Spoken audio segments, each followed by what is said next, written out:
The knock on my office door that Tuesday morning was loud, impatient. 15 years of interviewing suspects taught me to read attitude before people even spoke. This knock said I own this place. Nathaniel Carter walked in like he was serving a warrant.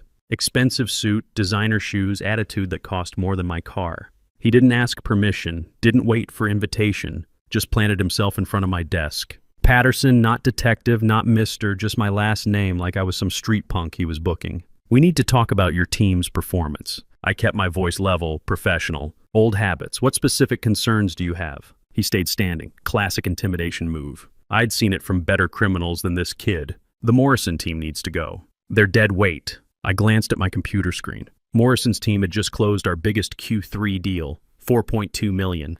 Either this kid couldn't read financial reports, or this wasn't about performance. Dead weight? I asked. They just landed our largest European contract. His jaw tightened. I don't need to explain myself to you. Right there, I knew we had a problem. In financial crimes, that deflection meant the suspect was hiding something.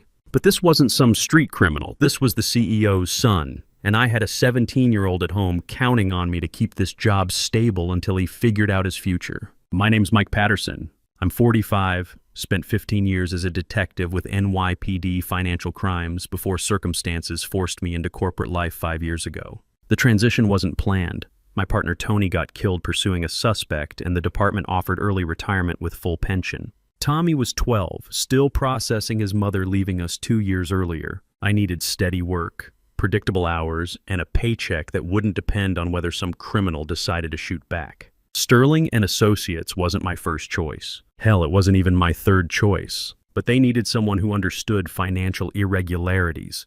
And I needed a job that wouldn't give my son nightmares about whether dad was coming home. Turned out I was good at it. Investigation skills translated well to due diligence. Reading people worked in client meetings. Building cases helped with contract negotiations. 5 years later, I'd built the international division from $8 million to $52 million in annual revenue. More importantly, it gave Tommy stability. Regular schedule, steady income, college fund growing instead of shrinking. The kid was looking at schools now, good schools. His grades could get him scholarships, but application fees alone were running us $1,500. Every month counted, which is why I'd been keeping my mouth shut about Nathaniel Carter for 3 months. Richard Carter, the CEO, had built Sterling over 20 years into something respectable. Good reputation, solid clients, people you could trust. When he announced his son would be joining as operations director, most of us figured the kid would shadow some departments, learn the business, maybe contribute something useful. We were wrong.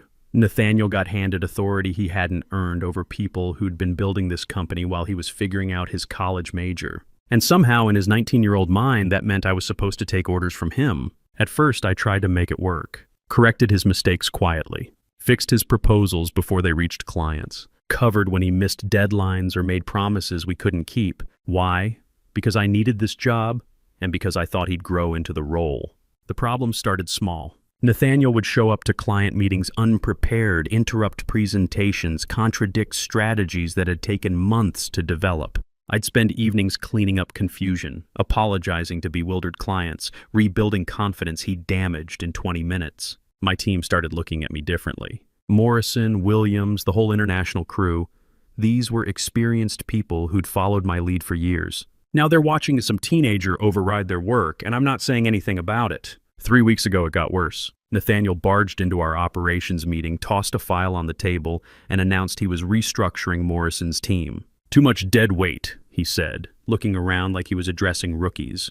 We need fresh energy, new approaches. Morrison had been with Sterling 8 years. His team had just secured our biggest European partnership. Fresh energy wasn't the problem. What's the basis for this decision? I asked. Nathaniel's face flushed. I don't need to explain myself to you. After the meeting, Morrison cornered me. Mike, what's happening? My performance reviews were excellent. We just closed the quarter's biggest deal. Looking at Morrison, good employee, 2 kids in high school, mortgage like the rest of us, I realized something. This wasn't about corporate politics or learning curves. This was about a spoiled kid playing power games with real people's lives. But I also realized something else. My phone had been buzzing all morning with reminders about Tommy's college application deadlines, SAT prep costs, campus visit expenses, the financial aid form sitting on my kitchen table that required steady employment verification. One wrong move, one political miscalculation, and Tommy's future gets smaller. That night, I sat at my kitchen table helping Tommy with his college essay,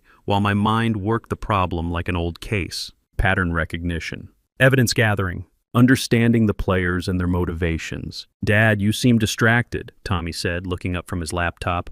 "Just thinking through some work stuff." The new boss situation? Smart kid, always picked up more than I gave him credit for. Something like that. "You know what you always told me about bullies?" I looked at him. "What's that?" "You can't ignore them and hope they go away. Eventually, you have to stand up. This is more complicated than school bullies, son." "Is it though?" Sounds like the same thing, just with bigger consequences. I stared at this 17-year-old who somehow understood the situation better than I wanted to admit. Standing up to Nathaniel meant risking everything I'd built here. But letting him continue meant watching good people get destroyed by someone who'd never earned the right to make those decisions. That's when I opened my laptop and created a new folder. Case file N. Carter, time to do what I should have done 3 months ago. Building a case against the CEO's son wasn't something they taught in detective school. But 36 hours after Tommy's advice about standing up to bullies, I knew I couldn't wait any longer. Nathaniel had started circulating a memo about performance optimization in international operations. Corporate speak for firing people. The first person I called was Leo Brennan in compliance. Leo and I had an understanding. He'd spent 12 years with the IRS chasing tax dodgers before joining Sterling. We both knew how to spot patterns that other people missed. "Got a minute?" I asked when he picked up. "For you, always. What's eating at you? Need a sanity check on something. Can you come by my office?" Leo showed up 20 minutes later, but instead of his usual easy smile, he looked troubled. "Mike, before you say anything, I need to tell you something. I've been documenting irregularities for weeks. That stopped me cold." "What kind of irregularities?" "The kind that keep me awake at night." He sat down heavily. "Nathaniel's been pushing department heads to adjust numbers, skip verification procedures, rush approvals that should take weeks of review." I pulled up my own file on the computer. "Like this?" Leo reviewed the emails I'd been collecting, his expression getting darker. "Mike, this isn't just poor judgment. This is systematic abuse of position. And if I don't report it, I could lose my license." "Why haven't you?" "Because I know what happens to compliance officers who blow the whistle on executive families." He met my eyes. "Same reason you've been keeping quiet, I'm guessing." We sat there for a moment, two middle-aged guys with careers to protect, looking at evidence neither of us could ignore. "Leo, what if we didn't report it alone?" "What do you mean?" "What if we built something bulletproof first? Something the board couldn't dismiss or cover up?" Leo considered this. "You're talking about a coordinated presentation, multiple departments, independent verification. I'm talking about doing this right, like a real investigation." "That's dangerous territory, Mike. If we're wrong, if this backfires, if we do nothing, how many good people lose their jobs? Morrison's got twin daughters heading to college. Williams just bought a house. These aren't numbers on a spreadsheet." Leo nodded slowly. "All right, but we do this by the book. Every piece of evidence documented, every claim verified.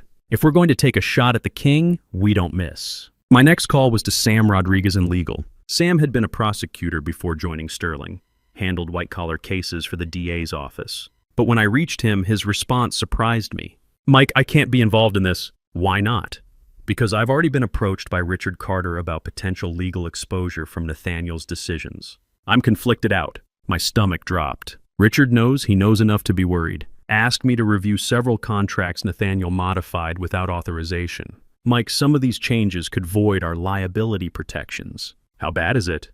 "Bad enough that I recommended he get outside counsel." "Look, I can't help you build a case against Nathaniel, but I can tell you this, document everything. If this goes to the board, they're going to want proof of specific damages, not just procedural violations." After Sam hung up, I sat staring at my phone. Richard knew his son was creating legal problems, but instead of stopping it, he was hiring lawyers to manage it. That told me everything about which way the wind was blowing. But I still needed an independent voice, someone outside the company who could verify the business impact. Patricia Wells from Eastbridge Global had always been straight with me. 3 years of partnership, $40 million in contracts, mutual respect built on delivering what we promised. If anyone would give me honest feedback about Nathaniel's impact, it was Patricia. When her assistant put me through, Patricia's first words were, "Mike, please tell me you're calling with good news." "Depends on your definition of good news. Can we speak frankly?" "Always. How's your confidence level with our current operations?" There was a long pause. "Are we talking about the Carter boy?" "You know about the situation?" Mike, he called me last week demanding we renegotiate payment terms that took 6 months to establish. When I explained our position, he suggested we might want to reconsider our partnership entirely. I felt the ground shift under me. He threatened to terminate our contract? Not in so many words. But the implication was clear. Play by his rules or find another vendor. Patricia, I need to ask you something important. Off the record. How much patience does Eastbridge have for this kind of instability? Honestly, we're already exploring alternatives. Mike, you've been an exceptional partner, but Eastbridge can't risk our reputation on amateur hour. If this continues past our next quarterly review, we'll have to make some difficult decisions. When's the quarterly review? 6 weeks. After Patricia hung up, I sat in my car in the company parking lot, going through everything I'd learned. Leo had compliance violations, but was scared to act alone. Sam was conflicted out, but confirmed legal exposure. Patricia was actively looking for alternatives to our partnership. The case was building itself, but time was running out. 6 weeks until our biggest client walked away. However many days until Nathaniel decided Morrison's team was too much trouble to keep around. I called Tommy on my way home. He was at basketball practice, but picked up during break. Hey, Dad, how was work? Complicated. How'd practice go? Good. Coach says scouts from state might come to our next game. That's fantastic, son. Yeah, but Dad, I've been thinking about what we talked about last night. About standing up to bullies. What about it?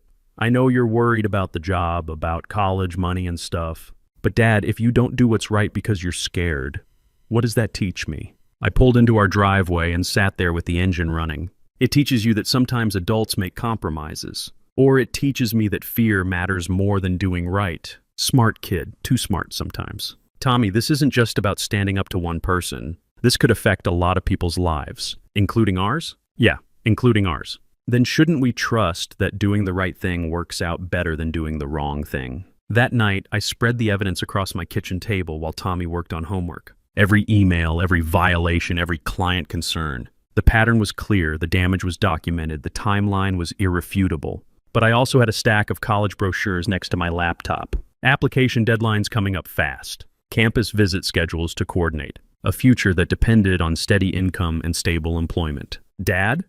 Tommy looked up from his calculus homework. You know what the hardest part about courage is? What's that? It only works if you use it before you know how things turn out. I looked at this 17-year-old who somehow understood something I'd been struggling with for weeks. Building a case was one thing. Having the guts to present it was another. But Morrison had kids too. So did Williams and the rest of my team. They were counting on me to protect what we'd built. Time to stop building the case and start building the coalition. The confrontation I'd been dreading came 2 weeks later, but not the way I expected. Instead of Nathaniel storming into my office, it was Richard Carter who showed up at 7:30 in the morning, looking like he hadn't slept. Mike, we need to talk. My office now. I followed him down the hall, noting how other employees looked away when we passed. Word travels fast in office buildings, and the tension between the Carter family and my division had become impossible to hide. Richard closed his door and turned to face me. For the first time since I'd known him, he looked genuinely conflicted. Mike, I'm going to be straight with you. I know there are issues with Nathaniel's management approach. Issues? I kept my voice neutral. Richard, your son threatened to terminate our biggest client relationship because they wouldn't renegotiate terms that took 6 months to establish. Richard flinched. I've spoken to Patricia. She's concerned about continuity. She's concerned about working with amateurs. There's a difference. Look, I know Nathaniel needs coaching, but he's family, Mike, and he's the future of this company. What if the company doesn't have a future if this continues? Richard sat down heavily behind his desk. What do you want me to do? He's my son. I want you to remove him from operational authority until he's ready for it. Give him a development role, let him learn the business properly. I can't do that.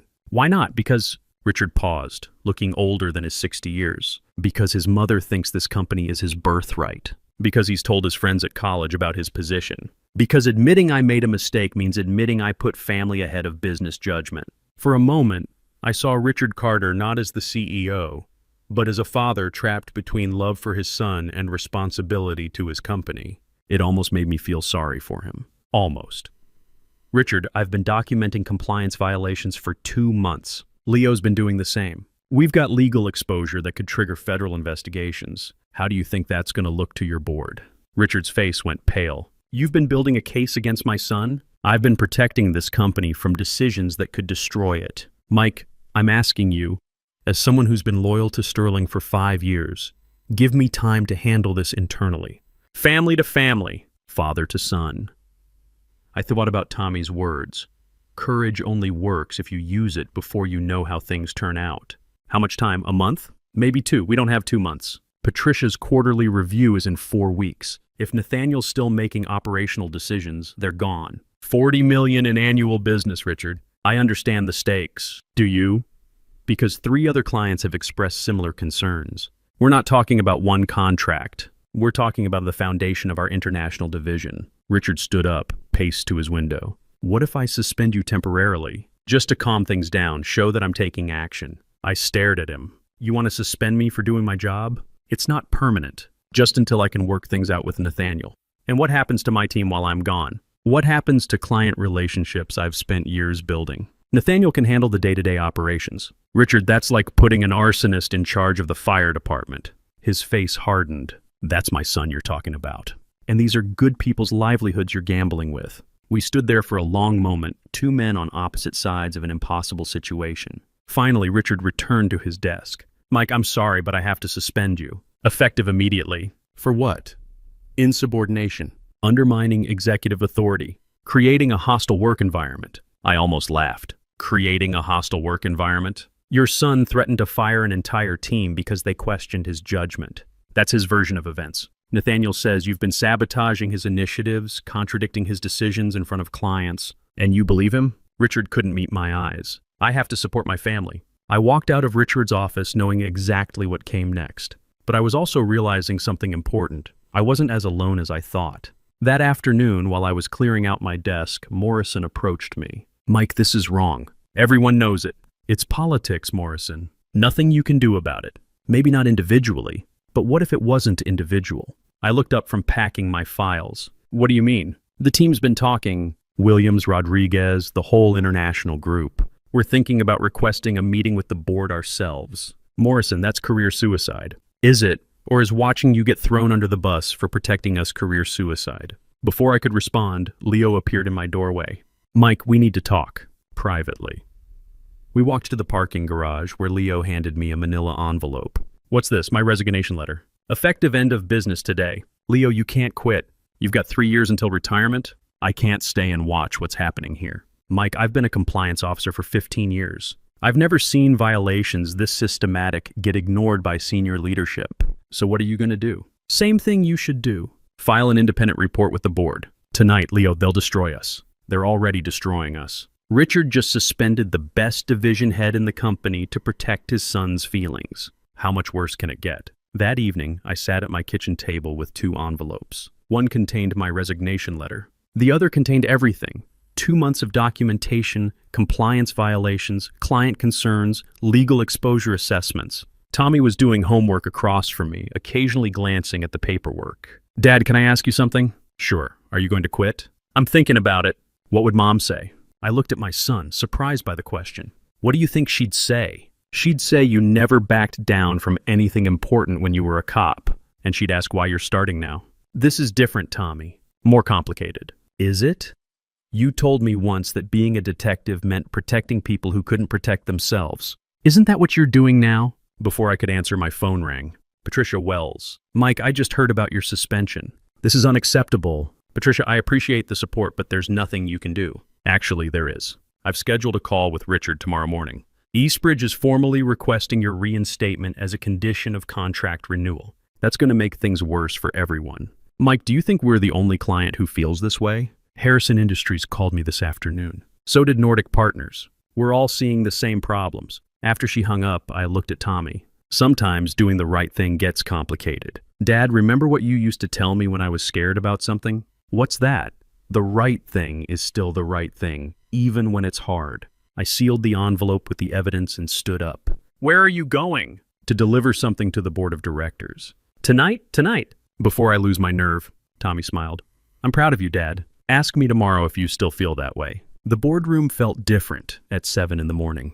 12 directors around a polished table, but the atmosphere was tense, divided. Half were looking at me with curiosity, half with barely concealed hostility. Richard sat at the far end, avoiding eye contact. Chairman William Burke spoke first. Detective Patterson, thank you for coming. Before we proceed, I should mention that Mr. Nathaniel Carter has also requested to address the board. My stomach dropped.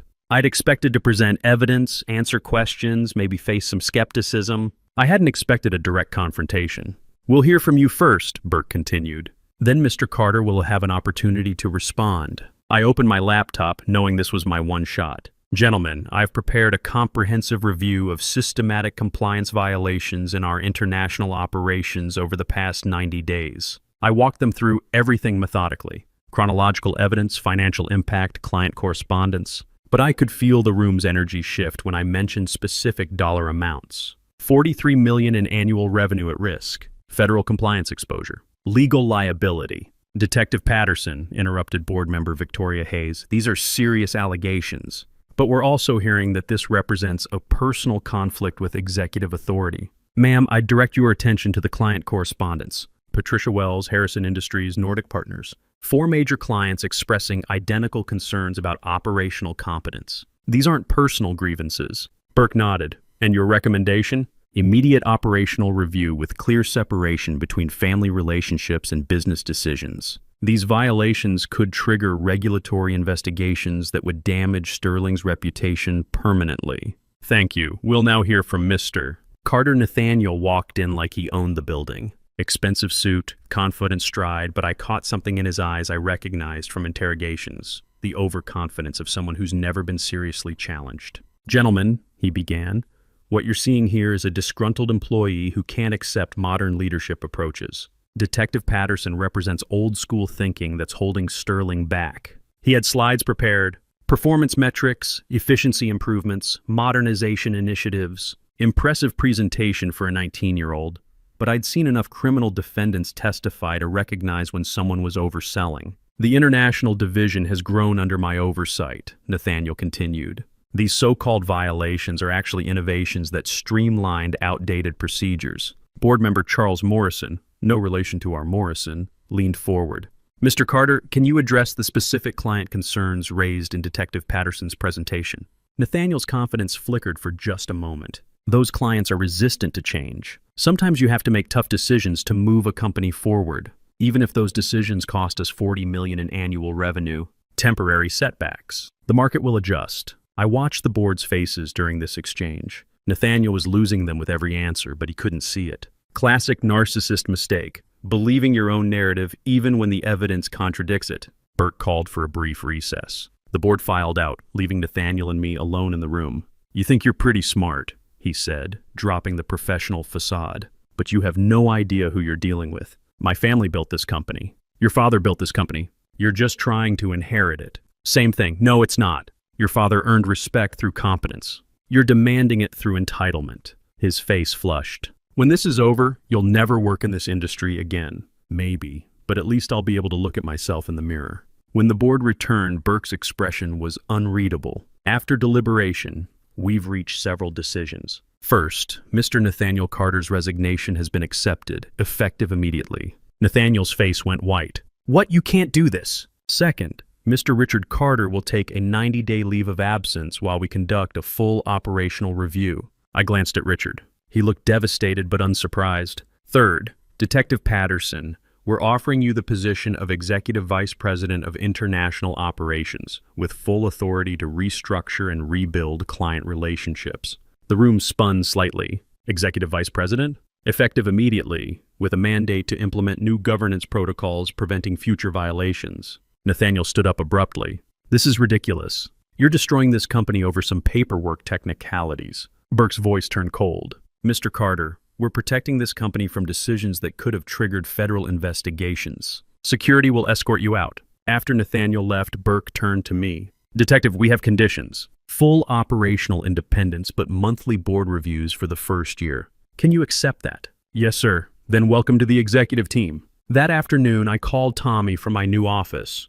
Bigger, better view, but somehow the victory felt smaller than I'd expected. Dad, that's incredible. Executive Vice President? Tommy, I need to tell you something. This isn't going to be easy. We made some powerful enemies today, but you did the right thing. Yeah, but doing the right thing doesn't guarantee everything works out perfectly. Dad, remember what you told me about being a detective? Sometimes you catch the criminal, but you can't undo all the damage they caused. Smart kid, what's your point? Maybe success isn't about perfect endings. Maybe it's about stopping the damage before it gets worse. 3 months later, Patricia Wells flew in from London to sign our contract extension. We were sitting in my office, finalizing terms that would keep Eastbridge with Sterling for another 3 years. Mike, can I ask you something personal? Sure, was it worth it? The risk, the uncertainty, the potential cost to your family? I thought about that. Richard had returned from his leave of absence as chairman emeritus, diminished but not destroyed. Nathaniel was somewhere in Singapore, learning international markets under strict supervision. The company was stabilizing, but trust took time to rebuild. Ask me in a year, I said. But I can tell you this. My son learned something important about standing up for what matters. That might be worth more than any promotion. Patricia smiled. And the rest of your team? Morrison's daughters both got into college. Williams closed his biggest deal last month. Leo came back as chief compliance officer with expanded authority. So the good guys won? The good guys survived. In corporate life, sometimes that's the same thing. That evening, I helped Tommy with his college applications. Scholarship offers were coming in, his grades were solid, and for the first time in months, I wasn't worried about paying for his future. Dad, you know what the best part of this whole thing is? What's that? You didn't just tell me about doing the right thing. You showed me what it costs and why it's worth it anyway. I looked at this kid who'd somehow become wiser than his father and realized something important. Success wasn't about perfect endings or easy victories. It was about building something worth protecting and having the courage to protect it when the time came. Sometimes that's enough.